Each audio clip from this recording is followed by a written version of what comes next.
बच्चों, आज हमारा हम नेक्स्ट टॉपिक स्टार्ट करते हैं ग्राफ पर।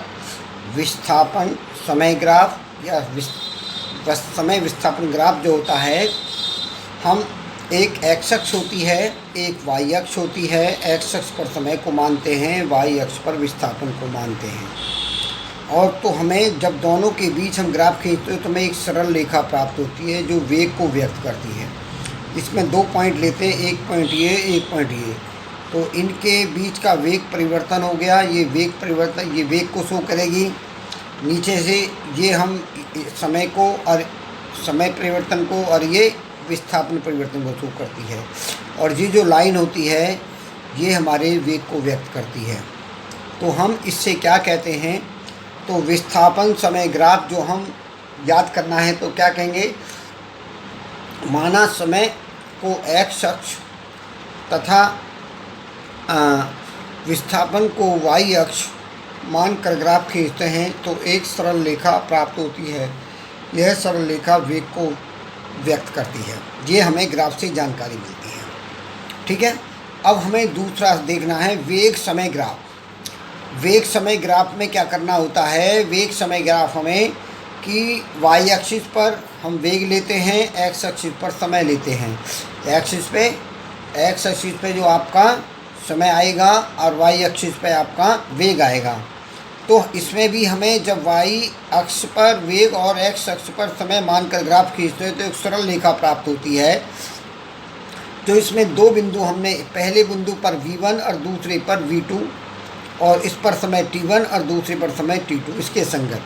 तो समय परिवर्तन ये हुआ और वेग परिवर्तन ये हुए। दोनों का जो होता है अनुपात ये त्वरण के लिए व्यक्त करता है। इसे हम कह सकते हैं, ये जो सरल रेखा प्राप्त होती है इसे त्वरण को व्यक्त करती है। सरल रेखा त्वरण को व्यक्त करती है। तो हम क्या कहेंगे, किसी गतिमान वस्तु के वेग को वाई अक्ष तथा समय को एक्स अक्ष मानकर हम ग्राफ खींचते हैं तो हमें एक सरल रेखा प्राप्त होती है जो वस्तु के त्वरण को व्यक्त करती है। ठीक है, तो अब इसमें हमें ये बता दिया कि ये सरल रेखा, ये जो डायग्राम हमने शो किया वो हमने ऊपर लिख दिया। अब जो ए बी रेखा है हमारी, ए बी रेखा का जो ढलान होता है, ए बी रेखा का ढलान का अर्थ होता है त्वरण। अब त्वरण का मतलब होता है वेग परिवर्तन बटे समय। त्वरण को हम ए से व्यक्त करते हैं, वेग परिवर्तन v2 - v1 t2 - t1। तो वेग परिवर्तन डेल्टा v और t2 - t1 को डेल्टा t। ठीक है, तो ये हमारे, इससे हम जो है समय ज्ञात कर सकते हैं। इस ग्राफ से हमें वेग बता सकते हैं कहाँ पर कितना वेग है। इसमें हम त्वरण बता सकते हैं। इसमें हम विस्थापन ज्ञात कर सकते हैं। इससे हम गति की सभी चीज़ों को ज्ञात कर सकते हैं। ओके बच्चों, गति की समीकरण हमें ये व्यंजक, तो ये समीकरण क्या समझते हो, इसमें किसे कहते हैं, इसको हम कैसे व्यक्त करें। किसी गतिमान वस्तु की स्थिति में परिवर्तन वेग तथा एस और त्वरण को समय के व्यक्त करने वाले संबंध को हम गति की समीकरण कहते हैं। ठीक है, तो हम गति की समीकरण कहते हैं। पहली जो होती है हमारी v = u + at होती है। दूसरी होती है s = ut + ½ at² होती है। तीसरी v² = vu² + 2s होती है। तो ये 3 समीकरण हैं। इन 3 समीकरणों को गति की समीकरण कहते हैं, जहाँ v अंतिम वेग है, u प्रारंभिक वेग है, t समय है, s विस्थापन या दूरी है। तो इसके बारे में हमें इतनी पता होनी चाहिए, गति की समीकरण किसे कहते हैं और गति समीकरण कौन कौन सी होती हैं, कितने प्रकार के होते हैं, ये मैंने सब इसके बारे में बता दिया। अब हमने बताया है गति की 3 समीकरण हैं। तीनों को हमने पहला हेडिंग डाला है, गति की समीकरणों को ग्राफ निरूपण द्वारा प्राप्त करना। तो इसका हमने ये बता दिया, हमें तीनों समीकरण प्राप्त हो जाएंगे ग्राफ के द्वारा। तो हम पहला जो समीकरण, प्रथम समीकरण होती है, उसे कहते हैं वेग समय संबंध। तो प्रथम समीकरण का नाम है वेग समय संबंध।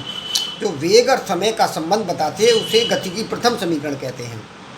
अब हम मानना पड़ेगा, हमने क्या कहेंगे, जो एक्स अक्ष होता है, एक्स अक्ष को समय और वाई अक्ष को वेग मानेंगे एक्स अक्ष पर, और वाई अक्ष पर जो प्रारंभिक जो पहला पॉइंट होगा वहाँ पर प्रारंभिक वेग मानते हैं, जहाँ पर वस्तु रुकी है वहाँ पर अंतिम वेग हो गया, और जहाँ से चलनी हुई वहाँ पर टाइम t1 और जहाँ पर रुकी वहाँ टाइम t2। तो इसमें हमने 0 समय पर लिया और लास्ट में समय t हो गया, तो समय में परिवर्तन कितना हुआ t का, और वेग में परिवर्तन v माइनस u हुआ, और जो वेग होता है उसे हमें वेग में परिवर्तन बटे समय में परिवर्तन त्वरण जो होता है। तो अब हम इसे क्या कहेंगे, ग्राफ के द्वारा हम इसे समझाना चाहेंगे। माना किसी क्षण t बराबर 0, किसी क्षण समय 0 पर कण का वेग तथा t समय बाद कण का वेग v है। कण का वेग कितना है, पहला वेग कितना है u, t बराबर 0 होता हो तो उस समय कण का वेग क्या लिया हमने, u लिया है शुरू में, और बाद में हमने क्या लिया, कण का वेग v लिया है। तो वेग समय ग्राफ की प्रवणता को त्वरण कहते हैं। जो हमारी प्रवणता प्राप्त हुई है ये प्रवणता होती है, जो एंगल बना ये प्रवणता है, इन दोनों का अनुपात इनका त्वरण कहलाता है। इसे हम कहते हैं ढलान, रेखा का ढलान या प्रवणता, दो नाम होते हैं इसके हैं। तो अब हम कहते हैं प्रवणता को त्वरण कहते हैं। तो त्वरण बराबर क्या होता है, ए बराबर ए सी का ढाल, इसका मतलब ए सी का ढाल मतलब त्वरण की प्रवणता। तो ए सी का ढाल हम कैसे निकालते हैं, B C upon A B. तो बी सी की मान रखेंगे, ए बी का मान रखेंगे। बी सी का मान कितना है, वी माइनस यू, और ए बी का मान कितना है, टी। तो V minus U upon T, T की मल्टीप्लाई करेंगे ए में, A T equal to V minus U, या v माइनस यू बराबर ए टी, और v बराबर u प्लस ए टी। इसे गति की प्रथम समीकरण कहते हैं। इसे तैयार करना है, इसे याद करके आना है, इसकी प्रैक्टिस करनी है, एग्जाम में आने की संभावना है। जो मैं थोड़ी थ्योरी बताई है, परिभाषा लिखाई, उन्हें याद करना, उनको लिख करके देखना। ओके, आज का कार्य आपको यहीं पर पूरा करना है।